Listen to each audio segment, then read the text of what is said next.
So today I'm going to be talking about my favourite subject, and that is printing your photos.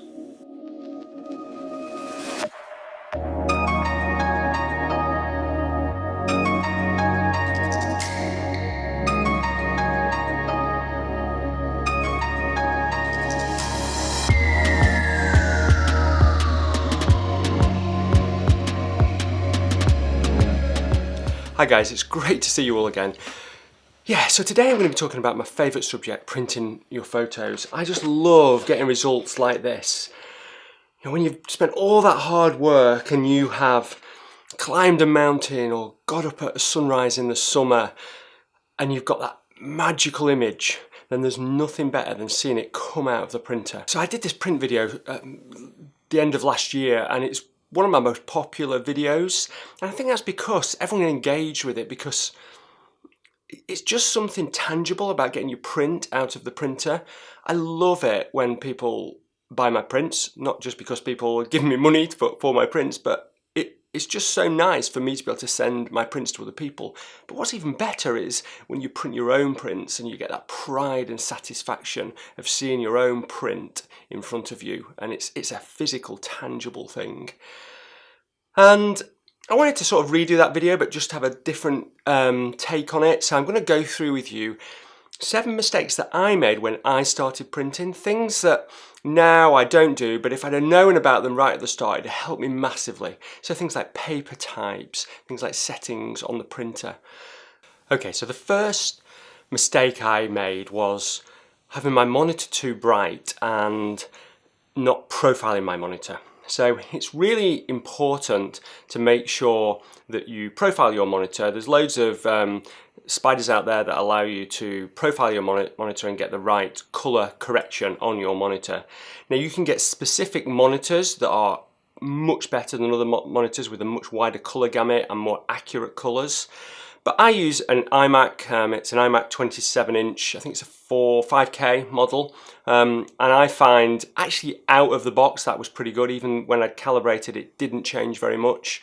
So I found the colour on that to be fairly good, but it's always a good idea to calibrate your monitor. And I'm not going to go through that, there's loads of videos out there on how to do it. So I'll link one here, go and have a look at that, but there's lots of others as well. More importantly than that is the brightness of your monitor. So I set my monitor to a brightness level of between 4 and 5, so 4 or 5.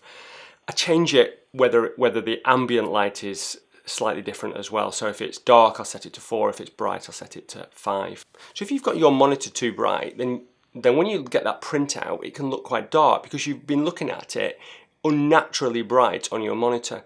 So by setting your monitor slightly less bright, then you've got a much better chance of getting the right conditions when you print out that print. Okay, on to the second thing. So the second mistake I made was I started with an Epson printer and I printed on the paper that was just the sort of the basic paper that came with the printer. In my case, it was this archival matte paper. And I did this for probably a couple of years until I realised that there's just so much more paper out there, and prints just look so much better on good quality paper. And there's lots of different manufacturers, Hahnemühle, Danson, I use PhotoSpeed. There's 4 different paper types that you can use, and I'm going to go through those. So I mentioned before that I use PhotoSpeed. I just wanted to say that they don't pay me to do any of this. They do give me some paper to try and test different types of paper. So that's good, but I love the paper. Before they even gave me any paper, I was using their paper. It's brilliant paper. But it doesn't mean that you can't use Hahnemühle and Danson. That's equally as good. I just like PhotoSpeed as a company. I think they really are doing great things for the photo community. They have like great competitions on Twitter, and yeah, they're just a bunch of really good guys, really. So you know, I wanted to give them a leg up, but they're not paying me any money to say any of this. So I'll talk about different papers as well, and give you examples from Danson and Hahnemühle as well of the paper types that I would recommend. Okay, so on to the first type of paper that I look at using. So it's the one that I probably use the least, and that is sort of a semi-gloss luster type paper. So it's got a bit of a sheen to it. And it's a paper that a lot of people just naturally go towards because the immediate results that you get out of the printer are usually pretty good with it. So what I use this paper for is quite often black and whites. I like black and whites on this paper. So if I just grab this here, and you can see that You know, it's got a bit of a sheen to it, and yeah. So if I just put this down here, the reason I like it is it reminds me of the traditional black and white darkroom paper that I use, the silver halide paper. This is a Beretta paper. In this case, this is Platinum Beretta 300 from Photospeed, but Danson do a really good one as well that I used for a long time, which was the Beretta Photographique, which is a 310 thickness paper. So it's a similar thickness to this, and it's just like unglossed Beretta paper, so it's not coated, so it's not got that gloss finish, but it's got like a luster finish. I also like the paper because it's got a very fine texture to it, so it just looks really nice. The other thing with this paper is it looks really good for portraits. So I know that I don't really show portraits, but I thought it'd be a good idea to quickly show this portrait of the famous Pebbles. So the black in here, because there's a big empty space here, which I think really adds to this portrait, just looks really good on this paper, and I just love it. I think that the slight sheen it gives is really nice, and if you're not going to put it behind glass as well, it looks good. So if you're just going to pin it on your wall or just mount it and stand it up somewhere, then this paper just looks fantastic. So that's the Beretta type papers. Danson, I think Hahnemühle do one as well. I've not used it, and Photospeed is the one that I use. So that's that paper. So the next paper is the one that I use most of the time, and that's just a generally matte paper. So I used to use Hahnemühle Photo Rag, which is a 308 thickness paper, but I've moved now to Photospeed NST Bright White, which is a 315 thickness paper, so it's quite thick and it's got a fine texture on it. It's just lovely. Prints just look fantastic on it. And what people don't realise is that on this matte type paper, you can see now, if I just look at that, it's really quite matte. But this print here is quite a dark print, and you can still pick up all this shadow detail here, which just looks amazing. And you know, the fine structure of the sunset here is it's really good for these sort of pastel colours, but don't discount it for dark shots as well. Just because it's a matte paper, they can still look amazing.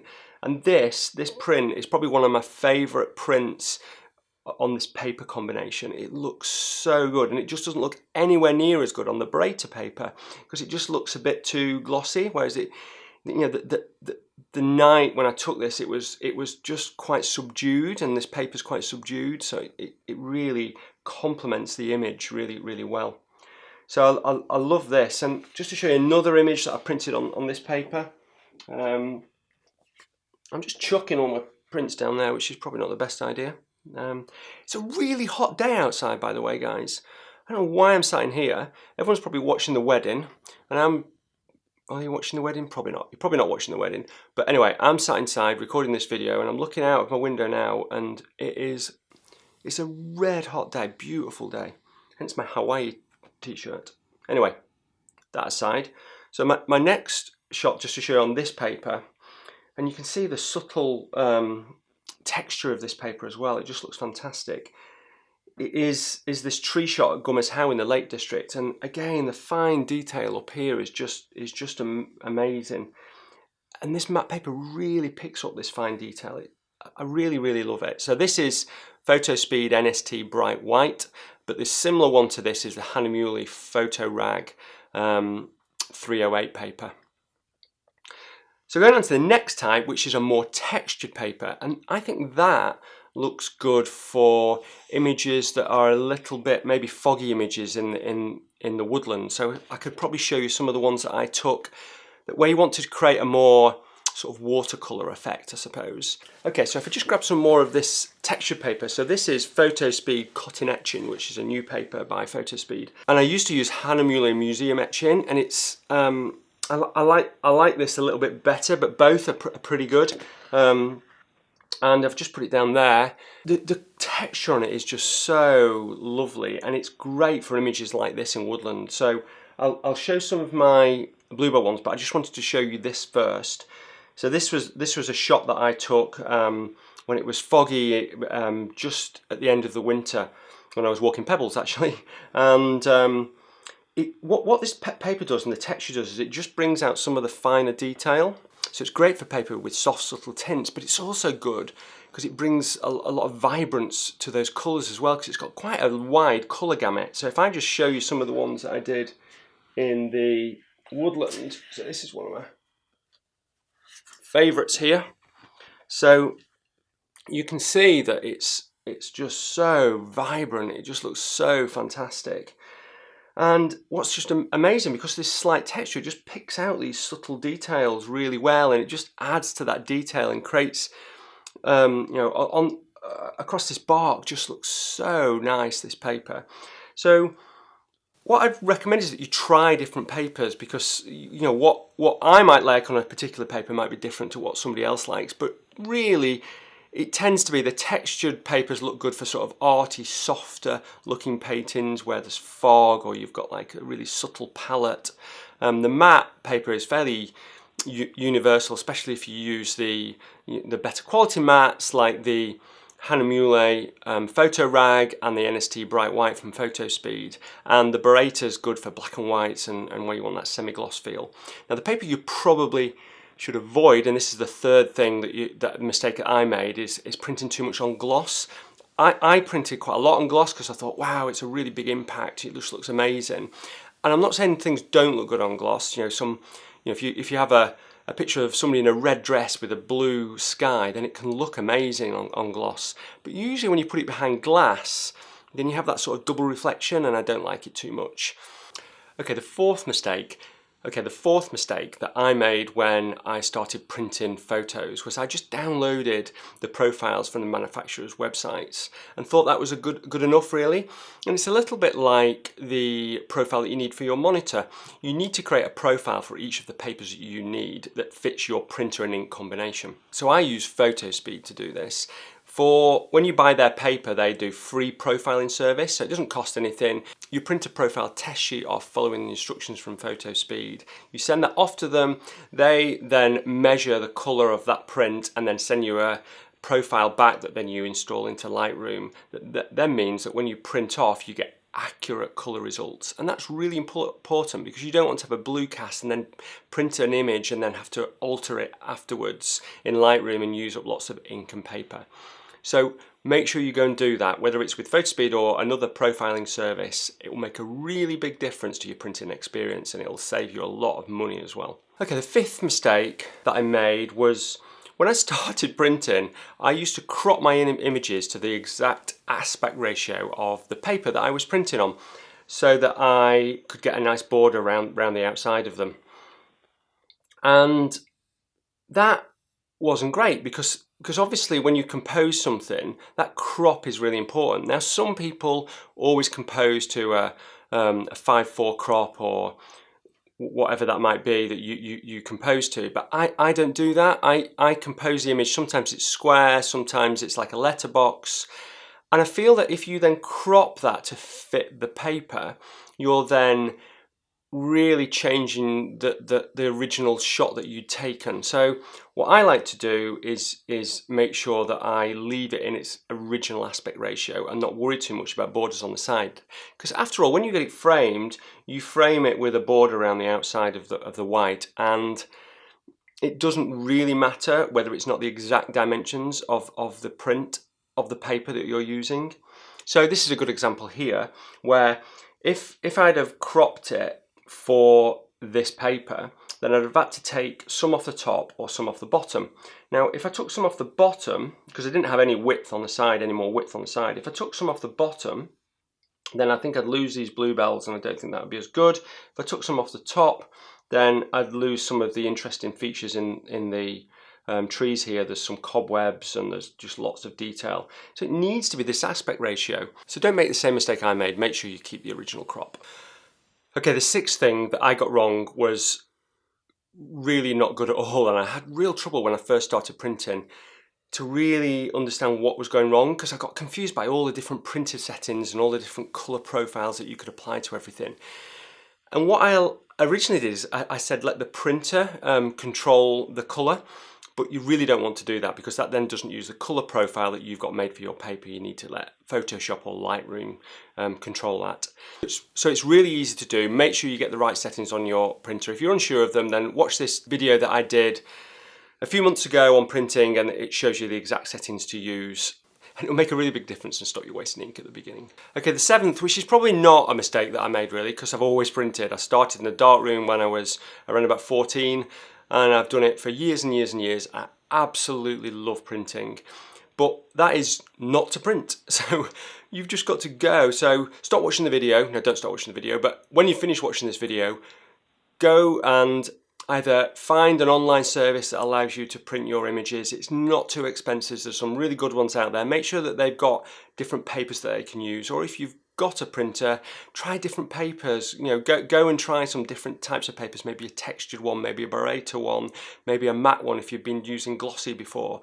And I think you'll find that you'll really love it. It makes such a big difference to your photography, and actually looking at your images printed gives you a different appreciation of those images. It really makes you think differently about the composition, the light, the colour, and it massively improves your photography as well. Okay, and so finally I've got a giveaway as well. So I'm going to give away one of these prints which I've just put available on my website as a limited edition print. So one lucky winner will win one of these, and it's on this really nice cotton etching paper which I really love.